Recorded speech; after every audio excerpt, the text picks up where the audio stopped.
Dear colleagues, before we begin oral questions, I'd like to remind you the importance, please, of ensuring your earpiece is either on your ear or in your desk. Before we start oral questions, I just want to re-emphasize the importance of making sure that your earphones are either on your ears or in your desks so that we can make sure to provide the safest environment for our interpreters. Oral questions. Questions orales. The Honourable Leader of the Opposition. 9 years ago, the Prime Minister promised that he would spend without control, but there would be a rich man somewhere who would pay, and not the middle class. 9 years later, what is the reality? 9 out of 10 members of the middle class are paying more in taxes. The wealthiest have doubled their wealth, their net wealth, according to a video put out by the Prime Minister a few days ago.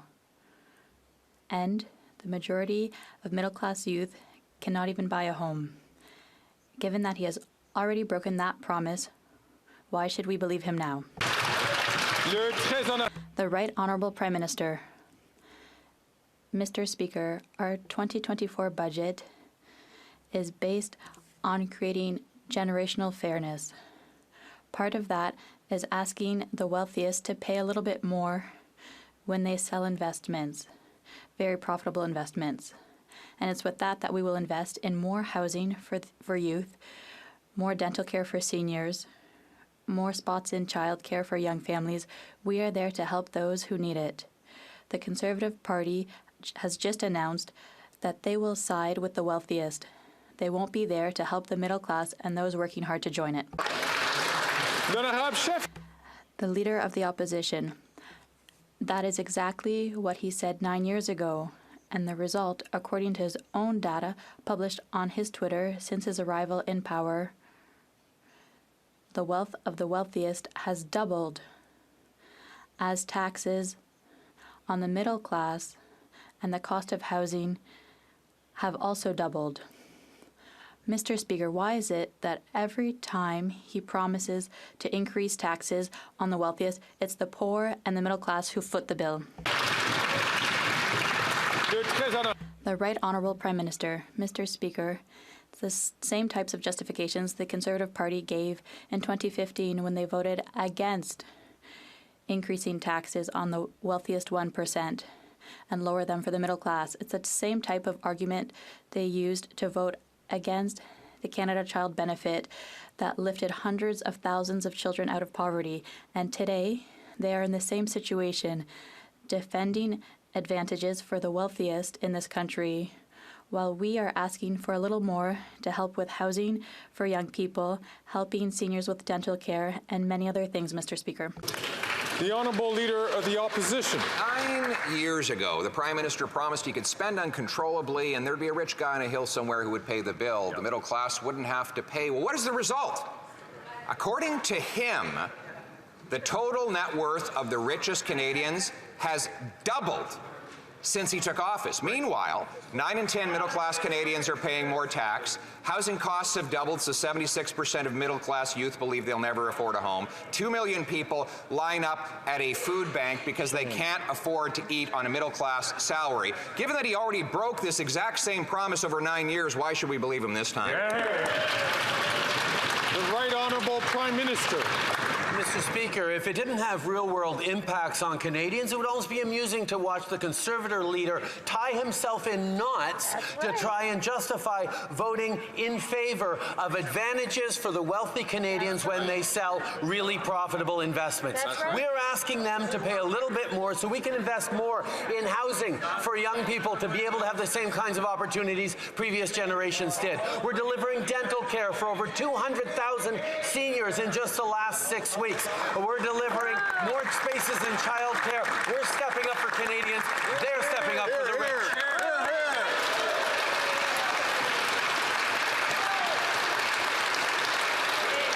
The Honourable Leader of the Opposition.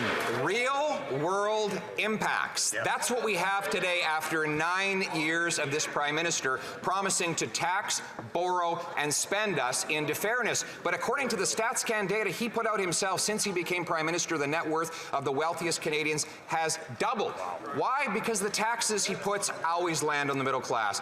9 in 10 middle class people are paying higher taxes. The vast majority of Canadians, than 100% of middle class, are paying higher carbon tax. And his last round of small business tax hikes hit plumbers and electricians, not the rich. Why is it that every time he mentions the middle class, they get poor? The Right Honourable Prime Minister. Mr. Speaker, our price on pollution delivers more money to 8 out of 10 Canadians right across the country with the Canada Carbon Rebate. And today, Mr. Speaker, there's an opportunity for everyone in this House to stand up and ask the wealthiest Canadians to pay a little more when they sell extremely profitable investments. We are doing that on this side of the House. The Conservatives will be protecting the advantage that is there for the wealthiest Canadians while we invest more in housing, while we invest more in dental care, while we invest more in Canadians who need it. The Honourable Leader of the Opposition. Mr. Speaker, if you are a small business owner, you have even $1 of investment gain, the Prime Minister is promising, because there's no exemption inside the 300,000 small businesses. And it's incredible that during a housing shortage, he wants to tax home builders. During a healthcare shortage, he wants to tax away our doctors. During a food price crisis, he wants to tax our farmers. And while our economy is shrinking more than any other economy in the G7, he wants to tax our small business job creators. Mr. Speaker, isn't this the definition of insanity? The Right Honourable Prime Minister. Since we put our budget forward, the Conservatives have been incredibly careful not to say a thing about the capital gains rate that we're raising. They didn't want to talk about it for 2 full months, and today, when they are choosing to vote with the wealthiest Canadians and against young Canadians who need more housing, young Canadians who need a better break, seniors who need dental care, they're all trying to spin it in 9 different ways. The reality is they have an opportunity to vote with middle-class Canadians, and they're choosing to vote against them.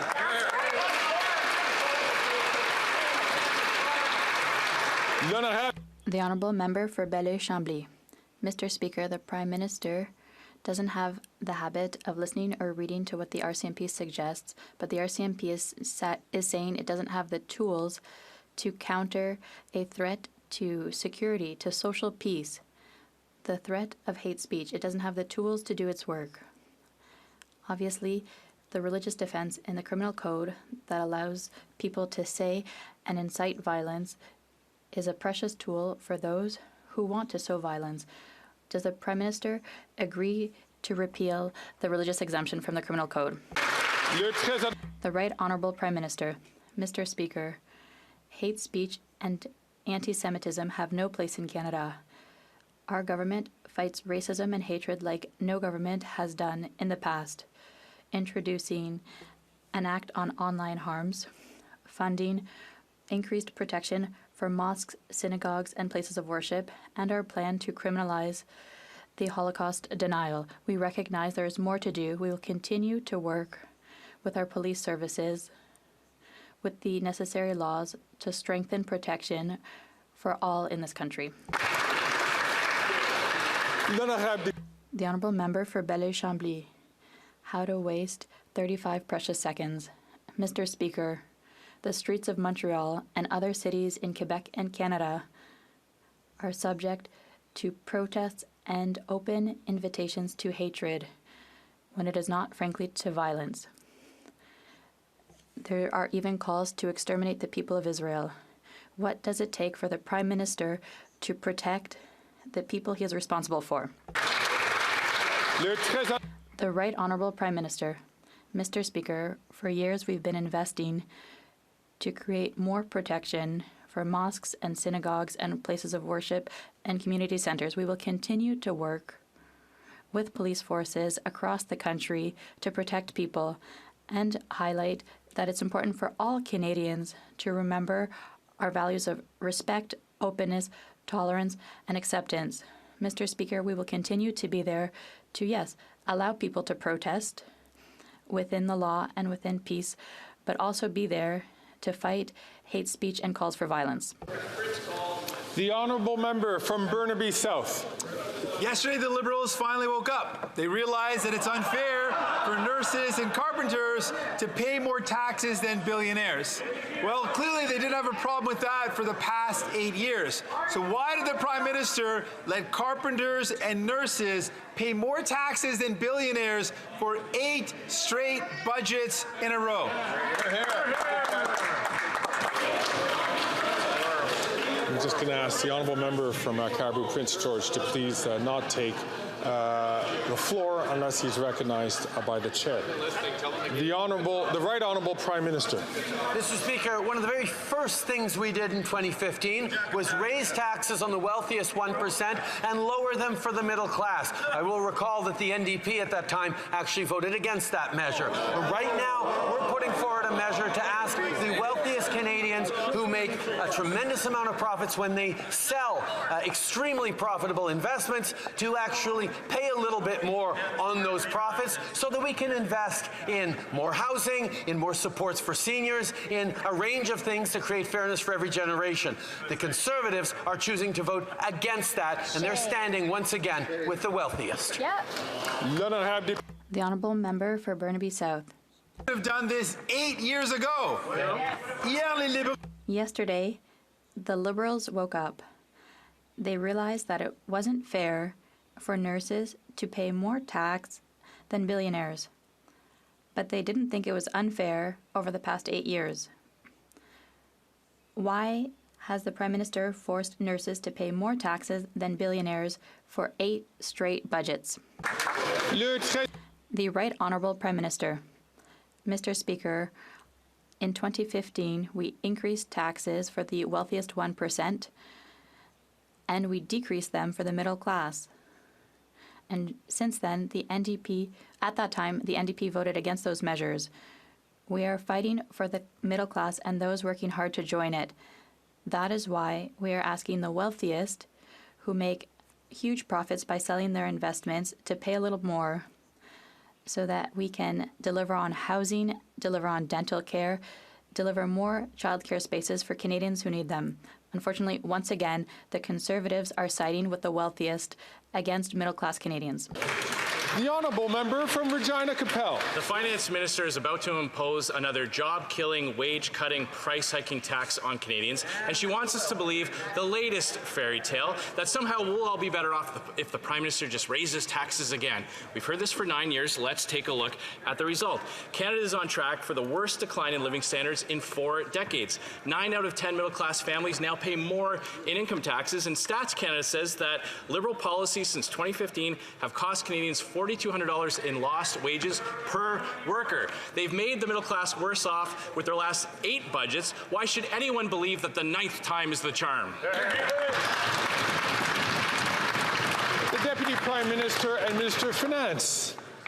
Mr. Speaker, for the past 8 weeks, we have watched the unedifying spectacle of the Conservatives squiggling and squirming, deflecting and evading. But today they have no choice. Today they had to pick a side. And we're seeing now the side that they have chosen. The Conservatives are coming out against fairness. They think a nurse or a plumber should pay tax at a higher rate than a multimillionaire. Canadians are watching. Canadians now see whose side the Conservatives are on. The honourable member from Regina Capel. For 9 years, Canadians have suffered from the terrible consequences of Liberal economic policies. And now, what are they doing? For young Canadians struggling to be able to afford to buy their first home, they're raising taxes on home builders. For families barely able to afford groceries and lined up at food banks, they're raising taxes on the farmers who produce the food. And for thousands of Canadians who have gone years without having a family doctor, they're chasing even more doctors away with a new tax on medical professions. How is any of that fair? The Deputy Prime Minister and the Honourable Deputy Prime Minister and Minister of Finance.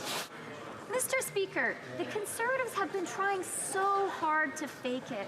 They have been trying so hard to pretend they actually care about working Canadians. But today, there's a vote coming, and they have had to finally pick a side. Today, every single member of this House is going to have to choose. Are you on the side of a nurse, a plumber, a teacher? Or are you on the side of a multimillionaire? And the Conservatives are very clear. They're against fairness. They're in favor of the wealthy lobbyists who advise them.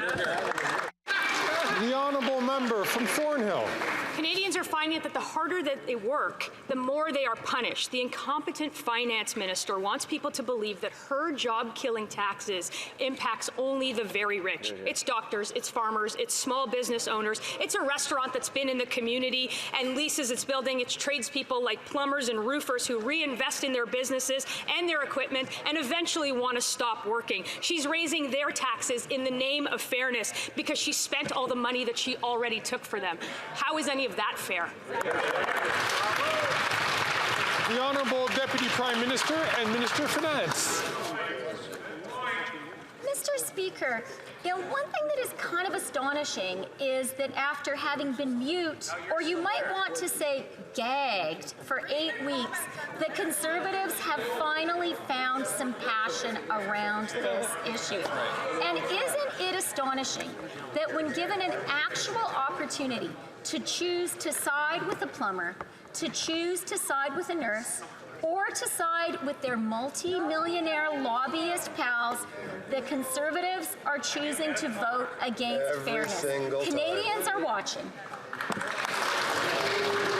The honourable member from Thornhill. The answer again proves that the minister does not read her own briefing notes. When a small business owner retires and sells their assets, the minister wants to take a bigger piece of that because she couldn't control her own spending. Those are the people that the Liberals call rich. They're people like my own father. If he was alive today, he'd be left high and dry in his retirement years, the years where he needed those earnings the most. He started as a taxi driver in this country and went on to invest in a small business year after year in a personal corp because he didn't have a pension. How is any of that fair? Here, here, here.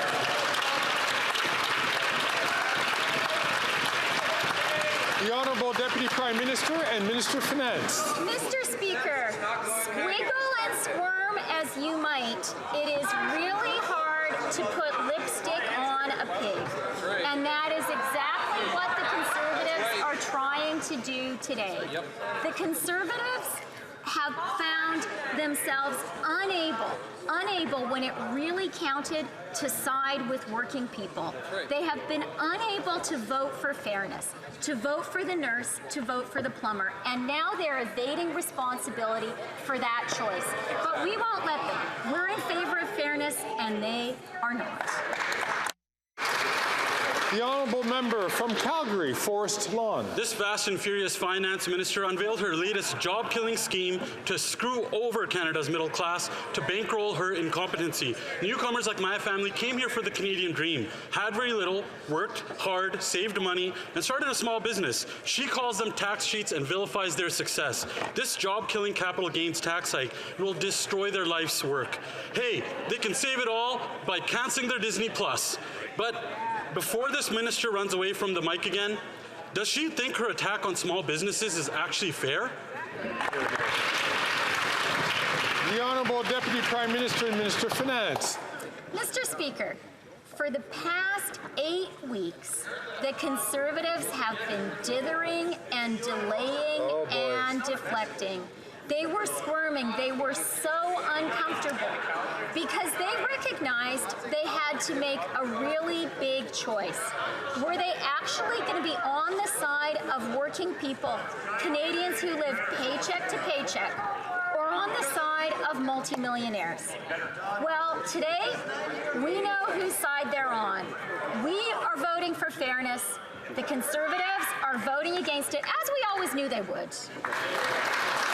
The honourable member from Calgary, Forest Lawn. Her and the leader of the NDP can do as many photo ops with their bikes as they want, but these champagne socialists are taking money from the middle class to give to rich liberal insiders, their elitist Bay Street buddies, and the bloated bureaucracy. This job-killing tax hike vilifies success, punishing small businesses and their workers. That's why GDP per person in Canada is collapsing and Canadians are poor. Before she spends another $1 billion next week to service her debt, can she tell us, is this fair?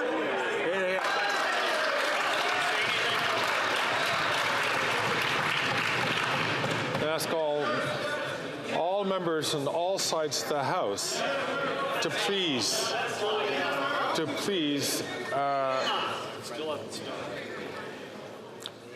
to not express yourselves unless you're recognized by the Speaker. It's for a whole bunch of reasons, but the very least of all is so that we can hear the question and hear the answer. The Honourable Deputy Prime Minister and Minister of Finance.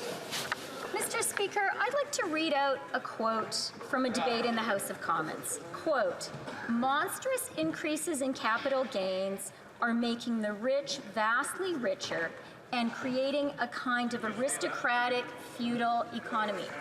You know who said that? The member for Carleton. Oh! He did, yeah. And today, he is leading his party in voting to make those gains even more monstrous, in voting in favor of that aristocratic feudal economy. Well, we vote for fairness. They vote against it.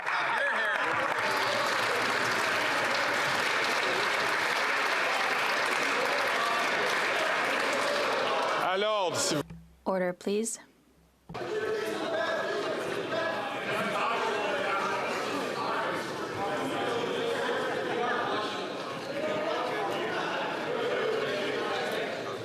ask members to the right, please, to keep their comments unless they're recognized by the chair. The Honourable Member for Drummond. The Coalition Sauvons-Lassique informed us in an open letter that the NFB has decided to modernize its aid to independent cinema program. Modernizing should mean improving, but unfortunately that's not the case. Before, to access the NFB's editing rooms, there were two conditions: be a filmmaker and have a project funded by a public institution. The NFB would impose 3 new conditions, including compliance with its editorial line. When a crown corporation wants to impose a message, it's called propaganda. Will the Minister allow this to happen? The Honourable Minister of Canadian Heritage. Thank you, Mr. Speaker. I thank my colleague for his question. I'm aware that currently the NFB is looking at its program to support independent producers. They have a clear mandate to support independent producers in all their diversity, including French. I will ensure that they continue to respect their mandate, and I invite producers to share their concerns with the NFB management. They are independent, and they will make decisions accordingly. The Honourable Member for Drummond. Pierre Perrault, Norman McLaren, Léa Poole, Micheline Lacteau, Denis Arcand, Pierre Falardeau, Denis Villeneuve. All these Quebec filmmakers have benefited from the NFB, a veritable laboratory for our independent and audacious cinema. And it's a safe bet that none of them would match the NFB's editorial line today. Above all, none would agree to submit to its editorial line. We know the NFB is independent. The Minister doesn't need to remind us, but we thought our cinema was too. Can the Minister tell the NFB to drop its ideological criteria for our filmmakers? The Honourable Minister of Canadian Heritage. Thank you, Mr. Speaker. Over the years, we've always supported the NFB, among others, because we know how important it is for the next generation of cinema in Quebec and Canada. All of the names given by my colleague highlights how much talent and quality we have in Quebec and Canada, so we will continue to support them. And that's why we've increased just about all budgets in culture, because we know how important it is. And we've done that because we believe in our talent, in our culture, and we will continue to do so, Mr. Speaker. The Honourable Member for Drummond. Canada's Independent Cinema Assistance Program was working well. No one was complaining. But it lacked a little too much constraint for the NFB's taste. And that's how it is everywhere now with crown corporations. Letting artists be artists is no longer an option, it seems. They have to be told who to be, what to think, how to express themselves on what issues. They have to be molded, put into boxes, all the time. The case of the NFB is worrying, and it's natural for the cultural sector to mobilize and protest. Now, which side is the minister on? Art or state propaganda? The Honourable Minister of Canadian Heritage. Mr. Speaker, I thank the producers of the coalition for their work, all those in Quebec who stand up to ask institutions to support them well. And the government is listening. We've shown it budget after budget since 2015 by setting up new supports, especially with Telefilm. We support the NFB. We've added money to the Canadian Media Fund, all to ensure that we have diversity in content, that there's capacity for producers to contribute their talent to our screens, and to have Quebec and Canada shine around the world. We will continue to be there for our cultural industry, Mr. Speaker. The honourable member from Cumberland Colchester. Speaker, the average doctor is $300,000 in debt from medical school, and the Ontario Medical Association says the latest NDP Liberal tax grab will, and I quote, put further pressure on the viability and sustainability of a fragile system and could force existing physicians out of practice and dissuade new grads from practicing in Canada. Canadians are in the midst of a healthcare crisis. Why is the Minister of Finance making it harder for Canadians to find a family doctor? The Honourable Minister of Health. Thank you, Mr. Speaker, and I thank the critic for his first question in almost a year on the matter of the healthcare crisis in this country. I can tell him that it's extremely important that nurses and doctors and that everybody pay the same tax rate, and we want to make sure that it's fair. And we've been making critical investments, Mr. Speaker, with every province and every territory, $200 billion. But in order to make those investments in our healthcare system, we need a fair and just tax system. That's why we're making sure we do that, Mr. Speaker, precisely so that we can make the investments and not have the cuts that we would see with the Conservatives. The honourable member from Cumberland Colchester. Speaker, every week I speak to Canadians who do not have a family doctor. How is this fair? The elderly, Canadians with chronic diseases, Canadians with mental health struggles, kids with cancer, none of them can access the healthcare system. How is this fair? And the Canadian Medical Association says things are only going to get worse. They say this tax will jeopardize efforts to recruit and retain doctors. As physicians leave this country en masse, how many Canadians will go without health care due to this NDP Liberal tax grab? The Honourable Minister of Health. Mr. Speaker, a fair and just tax system won't threaten our healthcare system. What will threaten our healthcare system is eliminating dental care for seniors, is eliminating pharmacare, is cutting into healthcare, and that's exactly what we've seen from the Conservatives. We were able to make over the next 10 years, $200 billion worth of investments with provinces and territories. Those are put at direct risk and jeopardy because of Conservative cuts. And I find it interesting that the only time they've ever asked healthcare questions in this House is when we started talking about fairness and making sure that everybody pays their fair share. The Honourable Member for Mégantic-L'Érable. After 9 years of this Prime Minister, over 2.3 million people don't have a family doctor in Quebec. Serge Gagné, a retiree, told Le Journal de Montréal, I was told, you shouldn't be here, you don't have a family doctor. The Canadian Medical Association is clear. In the midst of a doctor shortage, these changes could jeopardize efforts across Canada to recruit and retain quality healthcare professionals. How many families, mothers, and seniors will be deprived of a doctor by this Prime Minister because they will have chosen to practice elsewhere? How is this fair for Mr. Gagné? The Honourable Minister of Health. Mr. Speaker, for the first time, the Conservative Party is asking questions about our healthcare system. It's so interesting to me because what is threatening our healthcare system is not a fair and equitable system. It's Conservative cuts. They want to cut investments, major investments, to dental care, to pharmacare, and agreements with each province and territory. We must continue to invest in our healthcare system, Mr. Speaker. The Honourable Member for Mégantic-L'Érable. Mr. Speaker, after 9 years of this Prime Minister, Quebec farmers are crying out for help. Instead of hearing their cry, the Prime Minister has chosen to hike taxes on them. He ignored their representatives, who said categorically by increasing the capital gains inclusion rate to 2/3, we're jeopardizing the success of intergenerational farm transfers to young farmers across Canada. The Prime Minister is jeopardizing the future of regional agriculture. How is this fair to future generations of farmers? The Honourable Deputy Prime Minister and Minister of Finance. Mr. Speaker, as the daughter of a farmer, I understand the situation of our farmers, and we increased the cumulative exemption for farmers. But I'd also like to point out that Quebec has a choice. The Quebec Finance Minister decided to follow the federal example with capital gains because Quebec needs revenues, for example, for health care. The Honourable Member for Rosemont-La Petite Patrie. Mr. Speaker, Jean-René Patry is 80 years old. He's worked his whole life and still is, but he's getting tired. He works, but he has to live in his van. With his pension and odd jobs, he can't afford an apartment in Montreal, all because the Liberals and Conservatives left housing to speculators. Mr. Patry knows exactly what's needed, social housing ASAP. There are thousands of people like him who can't find housing. What does the Minister of Housing have to say to all the Mr. Patrys out there in Quebec and Canada?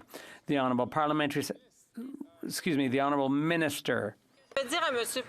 What I would say to Mr. Patry is that today is a historic day because today we're putting in place tax measures that will precisely provide for fairness, which will allow us to invest in housing and pharmacare. Today, and I hope the NDP will support us, we're making sure we're asking multimillionaires to do a little bit more to help people like Mr. Patry.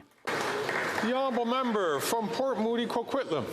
Mr. Speaker, over 1 million Canadians with disabilities cannot afford bare necessities. They can't keep up with groceries, housing, or their medication costs. The Liberals promised that their new Canada Disability Benefit would lift Canadians with disabilities out of poverty. It won't. It won't. $200 doesn't even scratch the surface of an adequate income. Will the Finance Minister admit they've messed up the rollout of this benefit, listen to the community feedback, and fix their botched mess? Yeah. The Honourable Parliamentary Secretary to the Minister for Diversity, Inclusion and People with Disabilities. Monsieur le Président, j'aimerais Mr. Speaker, I'd like to thank the member opposite for that question. has brought in the disability benefit. We are the government that has funded this benefit to the highest tune within this budget to the tune of $6 billion. There will be 600,000 Canadians who will be supported through this benefit. This is a critical moment for Canadians, for our government, for all of us working together. I want to thank all advocates who have been advocating for this and working for this. We are building a fairer and more inclusive Canada. Thank you, Mr. President. The Honourable Member from Mississauga-Malton. Mr. Speaker, Canadian families know that this government will be there to support them when they need it most. Government programs such as $10 a day childcare and a pharmacare system that helps pay for contraceptives have allowed a record number of women to enter the workforce. This is huge for Canadian families and the economy. Can the Minister of Families notify this House how we will continue to advance this progress and further enhance generational fairness? The Honourable Minister for Families and Social Development. Mr. Speaker, on this side of the House, we are proud of the programs that we have put in place to help Canadian families get ahead. Generational fairness means asking the most fortunate Canadians to pay a little bit more. It means ensuring that our tax system is fair. Today, Conservatives have made it clear they are not in favor of fairness. They would rather cancel $10 a day childcare, cancel our national school food program, cancel dental care for those who need it. Really, Mr. Speaker, this is definitely not fair for Canadians. The honourable member for Foothills. The Liberals' increase in the capital gains inclusion rate from 50 to 60% is a direct attack on Canadian farm families. The Liberals like to claim that this will only impact the ultra-rich, but that just isn't true. This will impact family farms and young farmers who are just trying to take over the family farm. And the average grain farm will easily exceed the lifetime exemption rate. This tax increase isn't fair and will jeopardize the economic viability of farm families and our rural communities. Will the Prime Minister end his attack on family farms who are just trying to put food on our table? The Honourable Minister for Agriculture and Agri-Food. Mr. Speaker, I appreciate my honourable colleague's question, but it's important to note that when he and his government were in power, they slashed $500 million at Agriculture and Agri-Food Canada. They slashed $200 million out of the business risk management programs. And of course, the question I have is how much more would you slash if you ever got the chance to slash? But I can assure you, Mr. Speaker, that we have reinstated the funding to Agriculture and Agri-Food Canada, and we have reinstated the funding to the business risk management program. We have and will continue to support farmers in this country, Mr. Speaker. I'd like to remind the Honourable Minister that, of course, questions should be put through me. That's the best way that it should be done. The Honourable Member from Foothills. Well, it's still not reassuring that the Agriculture Minister still doesn't know that there's going to be a capital gains inclusion rate change that is going to impact Canadian farmers. Farmers who are trying to work hard every day to feed Canadians. And the only thing that this tax change is going to do is feed an obese Liberal government. They say this is about fairness, but it isn't fair to young farmers. When they buy the family operation, they are burdened with millions of dollars in debt.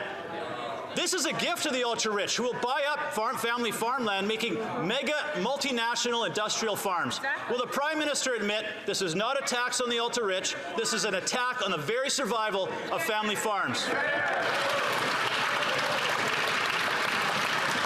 The Honourable Leader of the Government in the House of Commons. Mr. Speaker, over the past 9 years, you know, this Conservative Party has a record. When they were asked to vote to lower taxes on the middle class, what did they say? No. When they were asked to approve a Canada Child Benefit, what did they say? No. When they were asked to vote on child care, on pharmacare, on dental care, what did they say? They said no. Why is it when Canadians look to this Conservative Party to stand up for them, they take a seat? I don't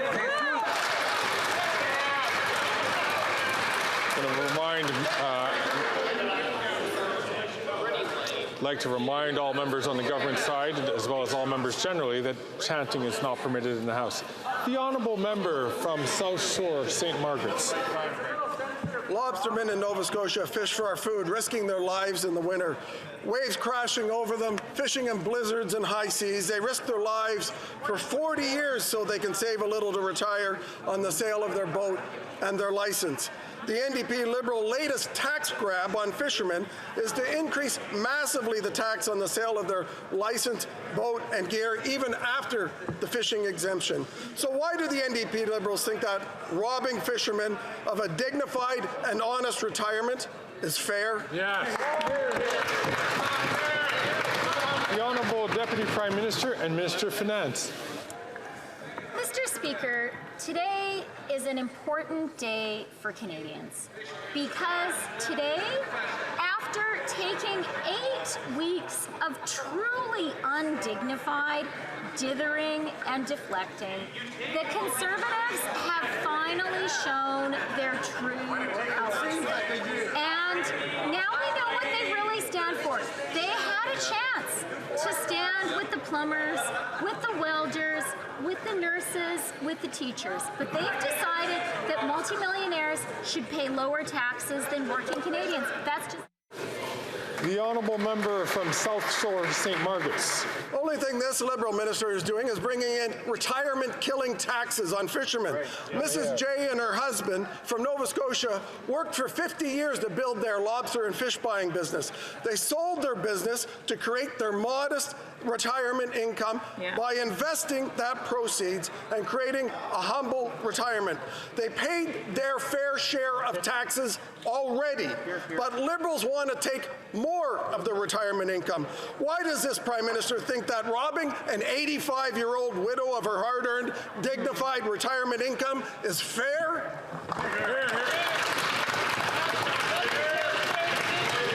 The Honourable Deputy Prime Minister and Minister of Finance. Mr. Speaker, we have already today, at last, established that the Conservatives are against fairness, that they are against a nurse or a welder paying tax at a fair rate.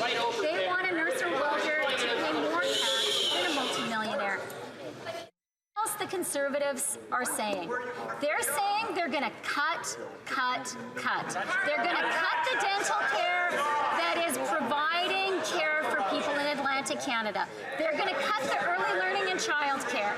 They're going to cut pharmacare.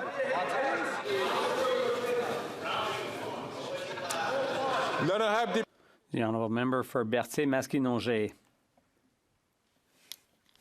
Colleagues,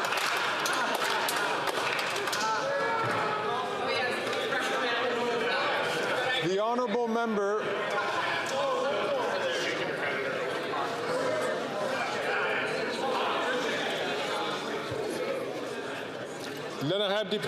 The Honourable Member for Berthier-Maskinongé. Harvests were terrible last year, partly because of natural disasters. Last week, farmers finally reached a deal with Quebec for compensation, and they're saying loud and clear it's Ottawa's turn now. Well, fresh produce growers are in town today. They met with the minister this morning to remind him that they exist and they deserve support. They've been demanding emergency federal assistance for almost a year now. When will the minister finally listen to them and trigger agri-recovery? The Honourable Minister of Agriculture and Agri-Food. Thank you very much, Mr. Speaker, and I appreciate my honourable colleague's question and concern, and he knows I am concerned too. And I did meet them and appreciate the work that you have done with the farmers, but he's well aware that agri-recovery is a joint effort between the Government of Canada and the provincial governments across the country. I can share that with the House that we have been working closely with the Government of Quebec and things are progressing well. I know the farmers need the money and we'll work as fast as we can, making sure we follow proper procedure to get the money in the hands of the farmers as quickly as we can. Thank you, Mr. Speaker. The Honourable Member for Berthier-Maskinongé. The Weather Channel is forecasting another high-risk summer for natural disasters, and the federal government has still done nothing to compensate for last year's. As a result, we're off to a pretty bad start. 1 in 5 farms is unable to pay their debts. 1 in 10 farms is at risk of going out of business within a year. Mr. Speaker, so emergency help is urgently needed. Producers have been calling on Ottawa for almost a year. Quebec has been asking Ottawa to act for 7 months. Will the minister finally trigger agri-recovery? The Honourable Minister of Agriculture. Mr. Speaker, again, I appreciate my honourable colleague's question and concern. I'm fully aware that the farmers need the funding as quickly as possible. There is a procedure to follow. I think my honourable colleague is well aware that we're following that procedure with the Quebec government, and as soon as I possibly can, and it's approved, I will make sure the money is in the hands of the farmers that's much needed as quickly as possible. Thank you, Mr. Speaker. The Honourable Member from Kelowna Lake Country. During a housing crisis, the Liberal finance minister is making things worse. The new capital gains tax will kill investments in Canada and drive up the cost for those who provide housing. Rental experts are saying the consequences of this tax hike would be disastrous in the short, medium, and long term, citing concerns for viability of long-term investment. This will lead to less places to rent and more cost to renters. Canadians are already facing the highest average asking rent ever. So how is it fair that the Liberals are putting the brakes on new housing when Canadians can barely afford to rent? The Honourable Deputy Prime Minister and Minister of Finance. Mr. Speaker, let's remember that this member is from a party whose leader got 7 affordable units built when he was in charge of housing. Let's remember that their housing plan would actually put more tax on home builders. And let's remember that this is the party that believes in cuts, cuts, cuts. They're going to cut dental care, they're going to cut pharmacare, they're going to cut early learning and child. The honourable member from Kelowna Lake Country. That member has lost all credibility with Canadians, and a job-killing tax on healthcare, homes, farms, and small businesses is the last thing that Canadians need right now in a cost-of-living crisis. This new tax won't build any homes. It will only discourage investment of purpose-built rentals. Richard Lyle, residential construction expert, said there's not a chance the Liberals will meet their own housing targets. Housing starts are down, and this tax hike will only make it worse. This Prime Minister is not worth the cost. How is it fair that the Liberals are raising taxes when home building starts are down? The Honourable Parliamentary Secretary to the Minister of Housing, Infrastructure and Communities. With all due respect to the member, Mr. Speaker, she talks about credibility. She was in the House of Commons committee meeting responsible for housing when an expert from the rental sector told her that her party's position on not waiving GST for the building of purpose-built rentals was deeply irresponsible. That's a direct quote, Mr. Speaker. On top of that, she voted against her community of Kelowna getting almost $32 million to incent zoning changes that will lead to the building of 20,000 homes over the next 10 years. That's the Conservative Party, Mr. Speaker. They identify problems, but they never offer solutions.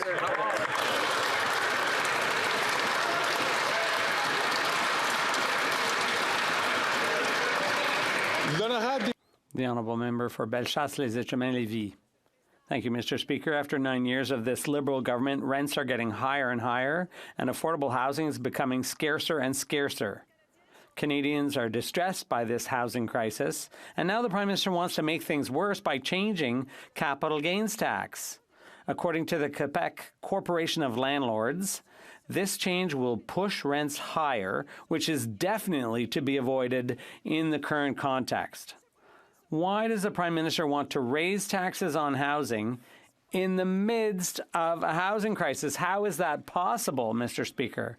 The Honourable Minister of Economic Development for Quebec. Mr. Speaker, I have good news for my colleague opposite. According to Stats Can, in April, there was a record high number of housing permits, of construction permits in 1 month. 22,600. That's a lot more than 6, Mr. Speaker. The honourable member for Saint Laurent.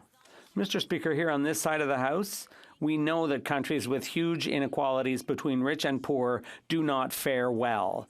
With childcare, the Canada Child Benefit, dental care, affordable housing, among other things, we are there to support those in need. In Canada, we're building a fairer tax system for all generations. Can the minister tell us what our government is doing to strengthen our social safety net for the benefit of all Canadians? The Honourable Minister of Economic Development for Quebec. Mr. Speaker, it makes no sense that a nurse has a higher tax rate than a multimillionaire, but that is the reality right now. We have a duty to ensure tax fairness. By increasing the capital gains tax, we'll be able to build more housing, cover more pharmacare, and strengthen our social safety net. It's clear that the other side has chosen a different camp, the camp of multimillionaires. The Honourable Member for Charlesbourg, Haute-Saint-Charles. Mr. Speaker, the Liberals will do anything to look like they're on the side of the middle class. But people aren't fooled after 9 years of inane policies that have deepened inequalities. Now they're going after the dead and the bereaved with the capital gains tax. We're talking about a tax hike on inheritance. Are the Liberals so desperate to make political gains that they're willing to go after the dead and bereaved? The Honourable Deputy Prime Minister and Minister of Finance.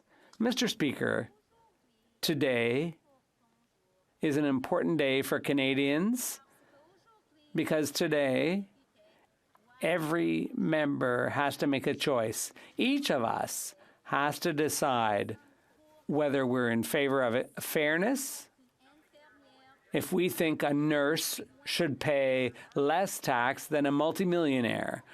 For us, our party, we have made that choice. But now Canadians can see what the Conservatives think. They're against fairness and in favor of multimillionaires. I have Député de Charlebourg. The Honourable Member for Charlebourg, Saint-Charles. Yeah, Mr. Speaker, we've made our choice, and our choice is to think of seniors who are trying to leave an inheritance to their children, but these Liberal tax measures will be such that taxes will gobble up their inheritance. Can the Minister of Finance explain why people's inheritances will be gobbled up by the Liberal government? The Honourable Government House Leader.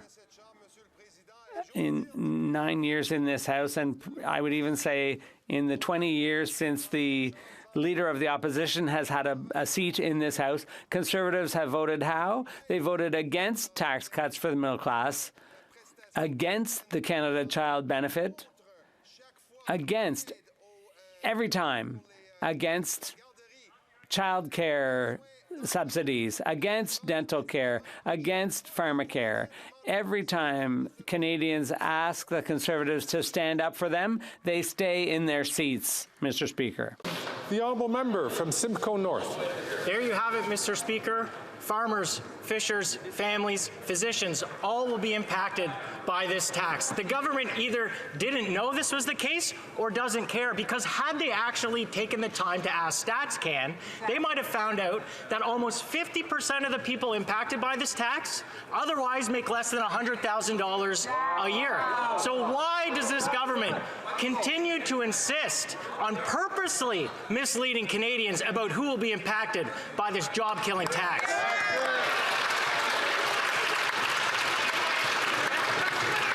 The Honourable Deputy Prime Minister and Minister of Finance. Mr. Speaker, the only party trying to mislead Canadians is the Conservatives, because they have been trying to pose as the party of the little guy. But today, they've had to make a choice. It was a hard choice for them. It took them 8 weeks of struggle. But at the end of the day, the Conservatives made the choice they always make. They're voting against fairness. They're voting in favor of austerity. They're voting in favor of their rich lobbyist friends. That's what they... The Honourable Member from Don Valley East. Thank you, Mr. Speaker. Many young people in my riding of Don Valley East are worried about not being able to find a place to call their home. They see housing being used more and more as a way to make money, and it's hurting their possibility of home ownership. Can the Minister of Public Service and Procurement tell this House what is the government's plan to make housing more affordable and to help build a fairer future for all young Canadians? Good question. The Honourable Minister for Public Services and Procurement. Thank you, Mr. Speaker. Unlike Conservatives who've been treating home ownership as a casino, we put in place a foreign buyer's ban so that foreign speculators no longer price out hard-working Canadian families. Unlike the Conservatives, we're working with MPs in the GTA area to use public lands for affordable homes and not for the profits of the highest bidders. And our plan for tax fairness is asking wealthier Canadians to pay a little bit more so we can build more homes faster. Now, will the Leader of the Opposition support that plan for housing fairness and tax fairness? Probably not. The Honourable Member from Timmins, James Bay. For decades, the Mushkegowuk Cree of James Bay have fought to end substandard health and to get a proper hospital built. But now that the deadline is looming for the future of the Winnebago Hospital, the federal government has walked away. If they don't return to the table with funding, the construction companies will quit and provincial funding will evaporate. And all these years of hard work will be lost. The communities and the NDP have called on the Prime Minister to intervene. It's now or never. So is the Minister willing to commit today to flow the funds so this hospital in James Bay can finally be built. The Honourable Minister for Indigenous Services. Every Canadian in this country deserves access to health care, and that's why we're working so closely with the hospital, with Ontario, to make sure that residents in the Moosonee area can actually access health care, just like every other person in Ontario. Mr. Speaker, I met with the board yesterday. I met with Grand Chief Fiddler, and the Prime Minister has also written a letter confirming our commitment to this project. The Honourable Member from Winnipeg Centre. Mr. Speaker, the Liberals are jeopardizing affordable childcare by refusing fair pay and benefits for childcare workers. In Alberta, experts say childcare workers earn less than a livable wage, driving many away from the sector. But this is an issue across Canada, as low pay and benefits are common for childcare workers, most of whom are Indigenous and women of color. When will the Liberals get serious about affordable quality childcare and create a national workforce strategy for childcare workers that actually works? The Honourable Minister for Families and Social Development. Thank you, Mr. Speaker, and I thank my honourable colleague for the question and for her advocacy. I know she cares deeply about early childhood education. I'm happy to share back in response to her question that we are working with the provinces and territories on a national strategy for the workforce. I look forward to moving that forward. There's a lot of work to be done as we work to create 250,000 new spaces, and the early childhood workers are at the heart of that strategy. Thank you, Mr. Speaker. And that brings to the end of question period, but I know all members will be particularly interested in this recognition. This year, Canadians are commemorating the 80th anniversary of D-Day, giving us the opportunity to recognize the sacrifices that the men and women in the Canadian Armed Forces have made and continue to make on our behalf. Pour les citoyens de toutes les régions du pays. Canadians across the country, it's for them that I wish to underscore the sacrifices made by members of the Canadian Armed Forces, sacrifices that they have made and continue to make for us. Centennial of the Royal Canadian Air Force. Accordingly, I wish to draw to the attention of members in the presence of the gallery of members of the Royal Canadian Air Force, including Lieutenant General Eric Kenny, Commander of the Royal Canadian Air Force, and Lorena McKinnon, who is departing after 10 years of serving as its honorary colonel.